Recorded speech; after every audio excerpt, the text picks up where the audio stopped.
Okay, so what I'm going to show you in this video today is how to create a zip folder. So the first thing I need to do in my documents folder here is create a new folder.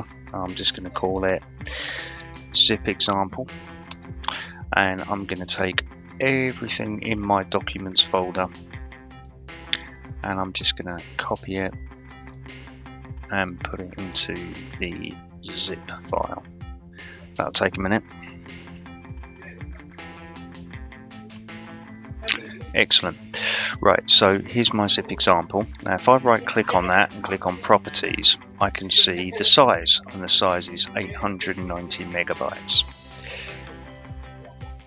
If I right click on it and go send to compressed zip folder, now what it's going to do is it's going to compress that folder down into the smallest size it can possibly make it, and we'll see the difference in size when it's done.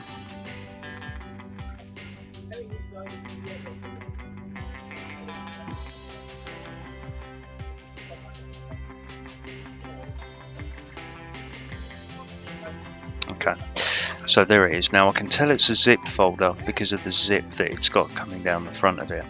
Now if I right click and go on properties again, you can see that that is now 316 megabyte. So that has considerably reduced the size of the file on the disk drive. So it's a really good way of minimizing the amount of space that your files are taking on your drive, and could potentially make it easy to transfer over an email or over OneDrive or another cloud device if you wanted to give it to someone else.